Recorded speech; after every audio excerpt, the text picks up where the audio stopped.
Bonjour à toutes et à tous, ravi de vous retrouver pour danser en paix avec notre corps et avec notre esprit. Un événement qui se déroulera donc le 21 septembre à 20 heures en direct sur cette chaîne YouTube dans le cadre de la Journée internationale de la paix. En attendant cette date, eh bien, tout au long du mois de septembre, je vous propose de découvrir nos intervenantes et nos intervenants dans le cadre d'interviews. Et aujourd'hui, j'ai le grand plaisir de recevoir Jordan Seri. Bonjour Jordan. Hello Thomas, hello tout le monde. Merci pour l'invitation, grande joie d'être là. Ben, grande joie de participer enfin, à cette émission, à cette interview, et puis de partager avec nous, on le verra dans un instant, ta musique et tes créations. Alors Jordan, Hmm. tu es musicien, compositeur, interprète, chanteur. Tu te définis toi-même comme un éveilleur de conscience au travers justement de ta musique. Une musique vibratoire qui ouvre les cœurs tout en faisant bouger les corps. D'ailleurs, tu proposes justement depuis quelque temps un album consacré à la danse et que je vous invite vraiment à découvrir. Alors, tu proposes aussi des musiques de l'âme, de relaxation, de méditation. Et ta voix, eh bien, se fait tantôt chantante, tantôt méditante. Pour ma part, je suis très impressionné par cette faculté d'improvisation que tu as. Tes vidéos tiennent à la fois de l'homme orchestre et du danseur, ou du transeur d'ailleurs, tant tu sembles être habité par ce que tu nous transmets. Avant de te poser une première question, je voudrais tout d'abord te remercier puisque c'est toi qui as signé le générique de ce programme de danse en paix avec ton corps et avec ton esprit. Et je voudrais savoir, pour commencer, eh bien, dans quelles circonstances la musique est entrée dans ta vie. En fait, ça a commencé quand j'étais petit. J'ai grandi dans une famille un peu de musiciens. Donc, j'ai un père qui est né à La Réunion, l'île de La Réunion. Donc, la musique de La Réunion, ce rythme solaire, tunka, tout, ce rythme-là. Donc là, il y a un djembé, tout ce qui est percussion, tout ce qui est musique comme ça solaire, ça a toujours été présent. Mon père mettait tout le temps voilà, du Sega, on appelle comme ça à La Réunion, la musique du Sega, Maloya. Donc, et lui, il faisait du clavier. Et mon grand-père, lui, étant né en France, donc à Lyon, un tout autre univers, plus le jazz. Lui, c'était vraiment le jazz. Donc d'ailleurs, j'avais toujours ces guitares-là. Et lui, c'était la guitare. Et il avait une pièce à musique. Et tous les dimanches, on se retrouvait en famille. Et il y avait voilà, mon père, mon oncle qui était à la batterie, mon grand-père qui était à la guitare, mon père qui était au clavier. Et moi, j'étais au milieu avec mes cousins, avec mes frères. Et il y avait des petits instruments, des petits trucs, et j'étais fasciné. Je me disais, mais comment ils font? Je prenais les baguettes, après j'essayais de faire de la batterie, et je n'arrivais pas. Pour moi, c'était vraiment une fascination, comment ils arrivent à rentrer comme ça en harmonie, à en faire. Et donc voilà, tous les dimanches, c'était ça, donc j'ai vraiment été dans la musique. Et puis après, voilà, j'ai eu donc mon grand cousin qui a eu la patience de m'initier au clavier. Il m'apprenait des musiques, mais vraiment pas en lisant les notes, mais vraiment, voilà, tu poses ton doigt là, et puis là. Et un jour, je suis allé voir le film Avatar. Et pour moi, il y a eu un avant et un après. Donc je suis allé voir ce film Avatar qui m'a bouleversé aux larmes. Il y a comme une reconnexion voilà, à la nature, à quelque chose de la tribu. Vraiment quelque chose voilà, qui s'explique pas mais qui se vit. Quand j'ai vu ce film, et la musique par-dessus tout m'est restée dans le corps, dans les cellules, dans le cœur. J'ai la musique dans la tête et j'ai qu'une envie, c'est de la retrouver au piano. Donc je rentre chez moi, j'ai la musique dans la tête, j'essaie de la retrouver comme ça à l'oreille. Et finalement, je ne retrouve pas cette musique. J'arrive pas, je la retrouve pas. Mais je trouve une suite d'accords et je trouve une mélodie.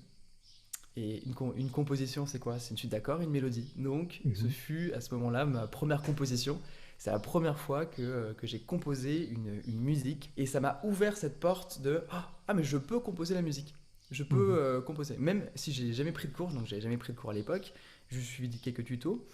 Mais voilà, j'avais une vision de la musique du coup assez ouverte sur voilà, la musique, c'est des couleurs, c'est des ressentis, c'est des vibrations, c'est cette note va avec cette note. Euh, et donc, je me filme en train de jouer cette petite composition, je la poste sur YouTube.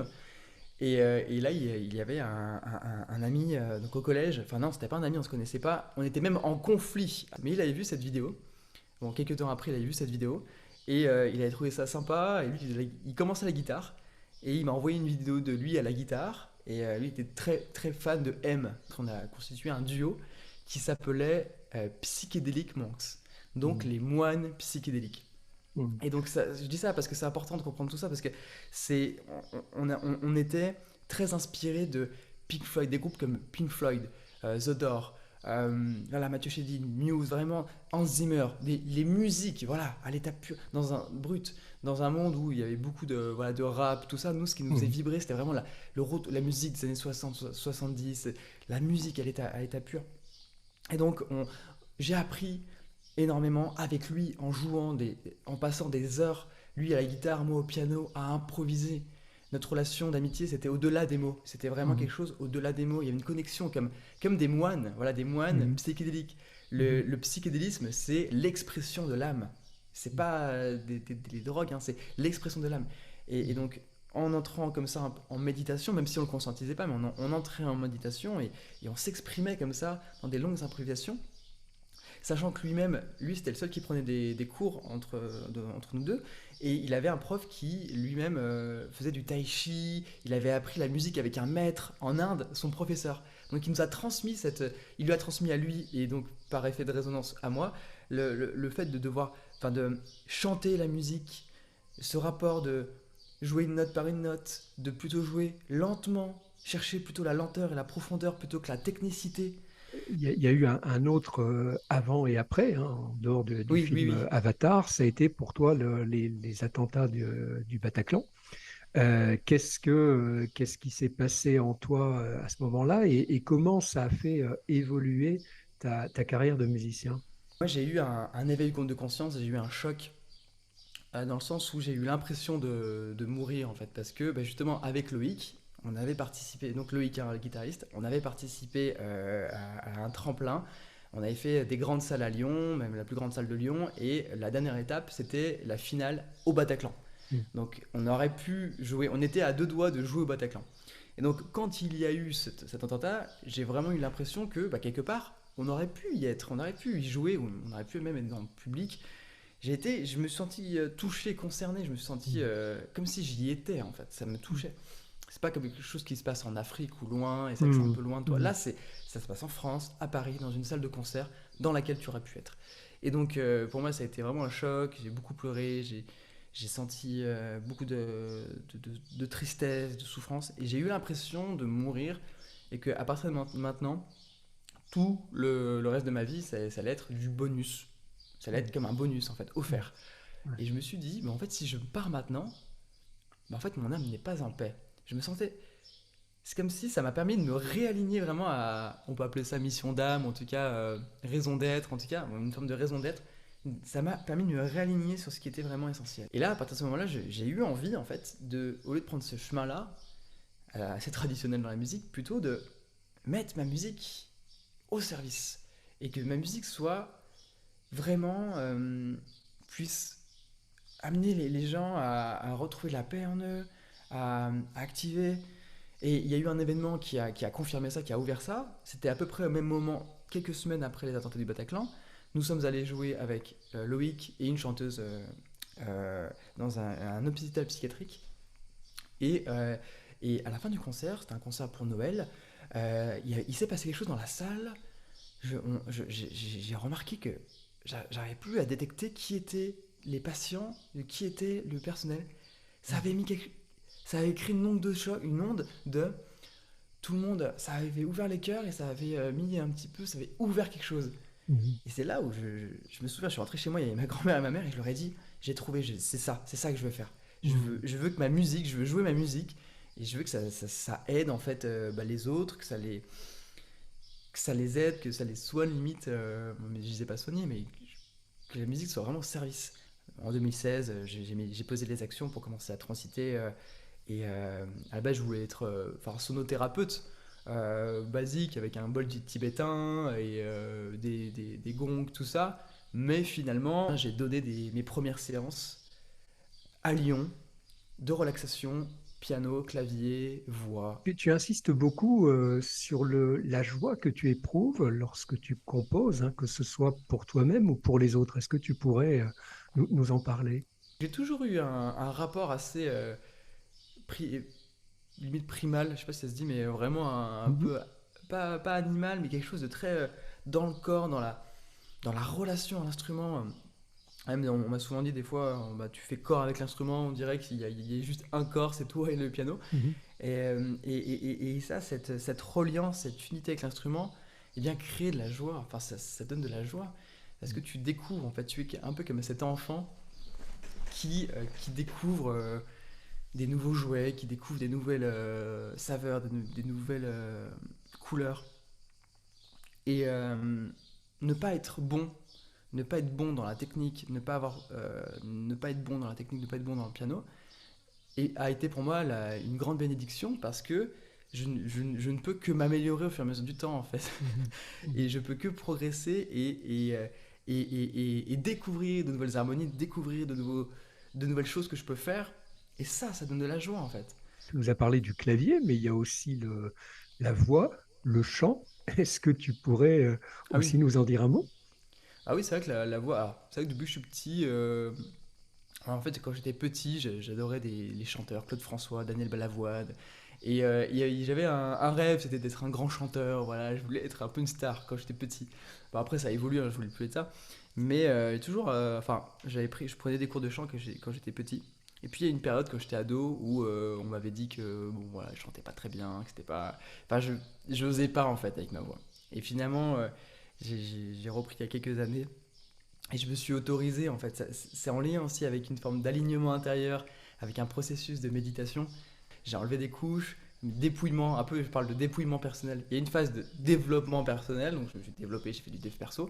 Et puis un mot d'un moment, dépouiller, tu vois, enlever ce qui n'est pas moi, dépouillement personnel, pour revenir vraiment à l'origine, à ce que je suis vraiment en essence.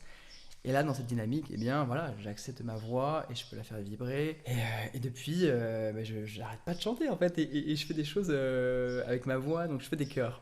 C'est-à-dire Mhm. que euh, pour moi, c'est comme si j'incarnais des archétypes en fait. T'as l'archétype de la déesse. Donc, par exemple, ça va être.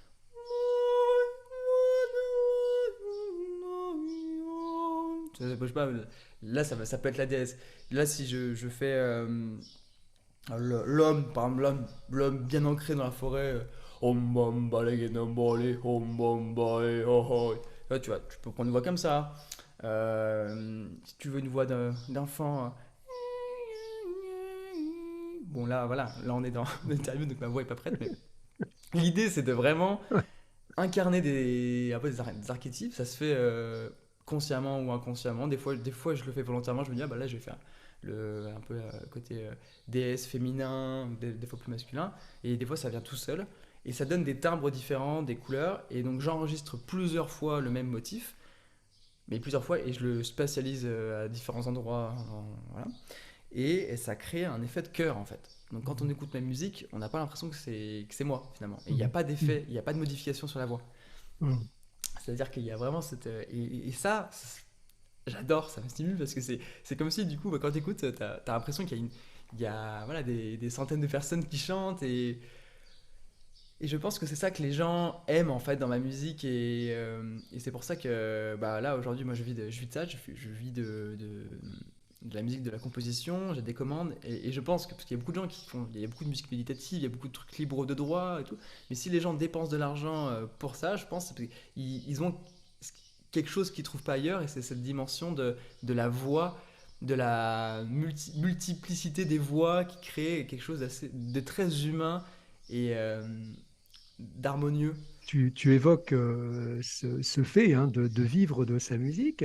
Moi, j'entends beaucoup d'artistes qui disent que, notamment d'artistes indépendants, hein, qui disent que depuis le Covid, c'est compliqué de vivre de son art. Qu'est-ce que tu en Ah penses, oui, toi? alors là j'en pense beaucoup de choses. Pour moi c'est vraiment, j'ai envie de crier sur les toits. Des fois j'ai envie en fait, à travers mon expérience et mon histoire, peut-être que ça pourra inspirer des personnes à se dire, ah bah ok, il y a une autre façon de faire. Et moi je crois beaucoup qu'en fait, en fait, euh, quand tu mets ton art au service, quand c'est au service du bien-être, de quoi que ce soit, en fait, c'est comme ça que tu peux créer un équilibre financier, un retour, euh, quelque chose de... Voilà, tu peux créer, faire circuler l'énergie, plutôt que si tu crées ton album et tu le diffuses.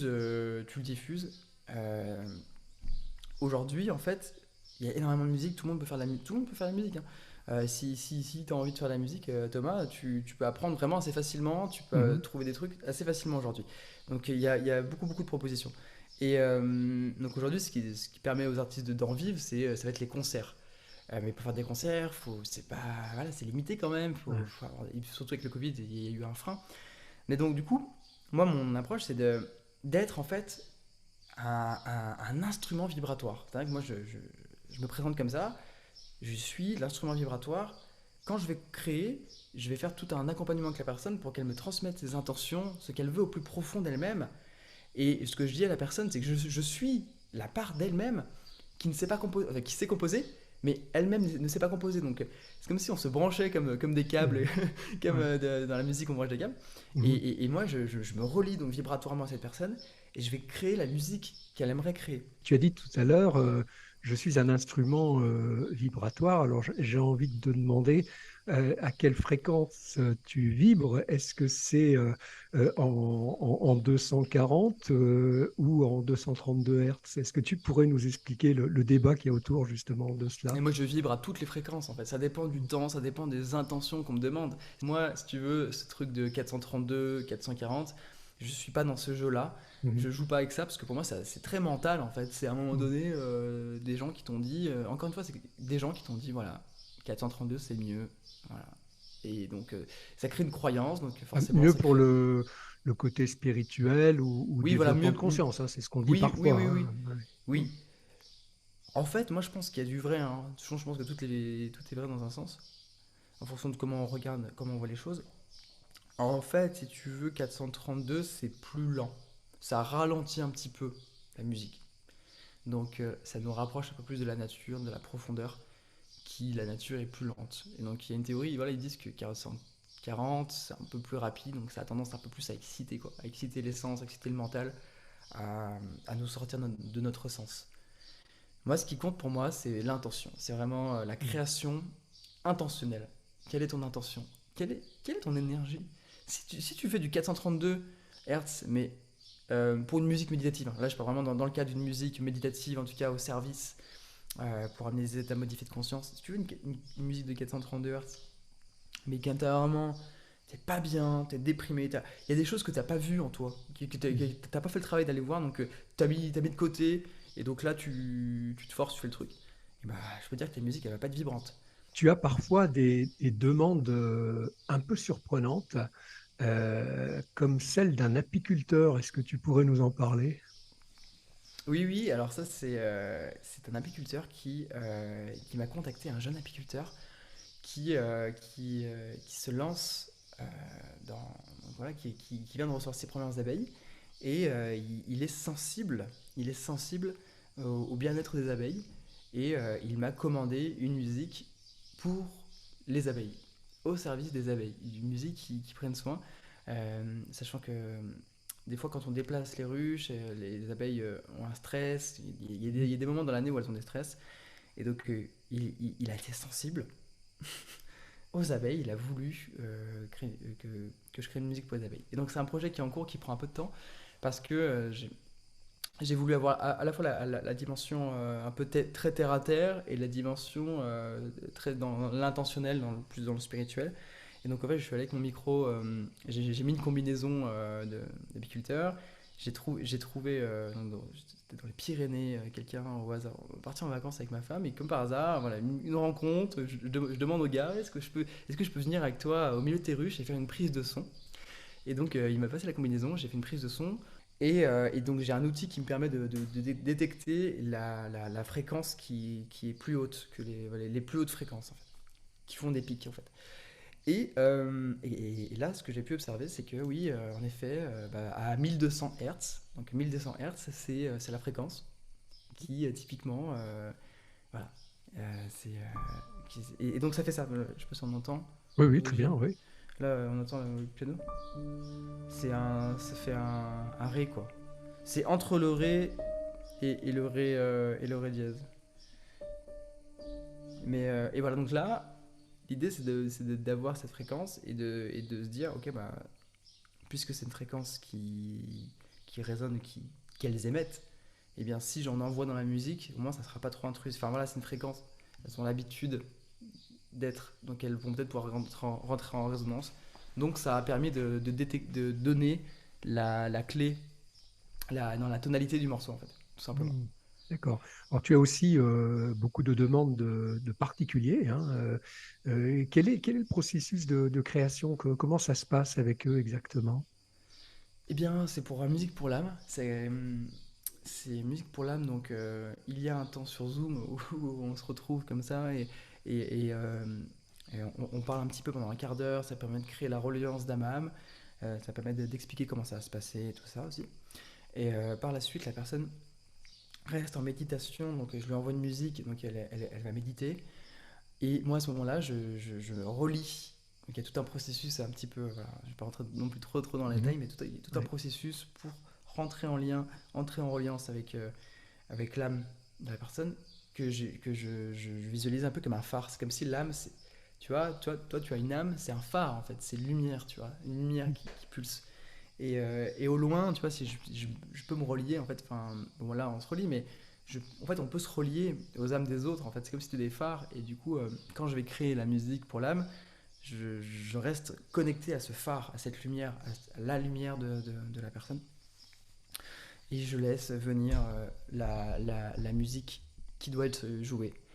Je laisse venir les notes, je laisse venir les vibrations, il n'y a aucun contrôle, il n'y a pas d'intention. Pour la personne, il n'y a pas d'intention. C'est pas Mhm. j'aimerais avoir plus d'abondance dans ma vie ou j'aimerais libérer ceci ou cela. Mhm. On fait vraiment confiance au processus, à la vie, au vivant. Voilà. Comme ça, moi, ça permet vraiment d'ouvrir beaucoup plus que s'il y avait une intention précise. S'il y a vraiment l'élan d'avoir une intention, voilà, c'est ok, mais c'est mieux quand même de laisser le champ ouvert et donc par la suite, la personne reçoit cette musique pour l'âme. Et c'est une musique qui va l'accompagner sur son chemin et qui lui permet aussi de se réaligner à ce que j'appelle voilà, vibration originelle, sa vibration d'origine, sa signature énergétique, vraiment qui elle est. Quoi. On parle parfois de la nouvelle terre, c'est un petit peu la musique ou la pratique artistique, on va dire, de la nouvelle terre que tu es en train de définir quelque part. Oui, exactement. Mhm. Exactement. Je suis dans la lignée des artistes de la Nouvelle Terre qui en fait prennent beaucoup de joie. Donc ils font ça pour eux quand même. Moi je fais ça aussi pour moi pour créer la musique parce que ça me fait vibrer, donc c'est dans mon axe. Mais il y a vraiment un lien avec le vivant. Il y a une co-création. Il y a un truc qui se relie au cœur. Et, euh, et c'est vrai que j'ai l'impression, moi j'ai vraiment une gratitude de la vie, parce que je me dis, waouh, j'ai l'impression de prendre des chemins nouveaux en fait, et d'oser.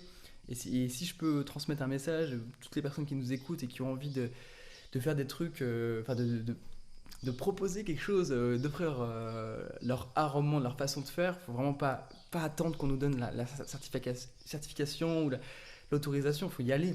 Moi, j'avais le cadre comme je le pose, je l'avais jamais vu ailleurs, je l'ai posé, je l'ai créé, et j'ai pas attendu qu'on me donne la certification. Et en France, il peut y avoir beaucoup ce truc-là de les institutions, donc on fait les choses, il faut avoir un diplôme, il faut être reconnu. Et si je peux transmettre un message, c'est oser votre créativité, oser votre propre créativité, parce qu'elle regorge de merveilles. Il faut juste y aller, commencer, et après ça va s'affiner, se mettre, voilà, s'aligner, se mettre en place. J'aurais une toute dernière question Oui. à te poser. Quel est ton souhait le plus intime par rapport à cette soirée du 21 septembre à 20 Hmm. heures pour danser en paix avec ton corps et avec ton esprit? D'être suffisamment ancré, suffisamment ancré, suffisamment aligné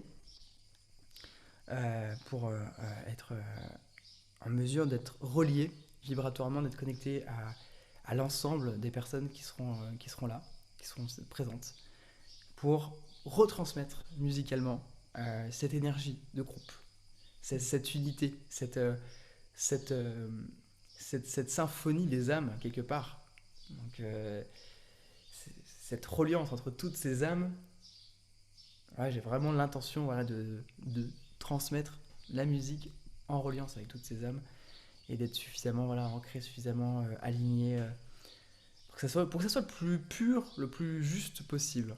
Un très très grand merci Jordan.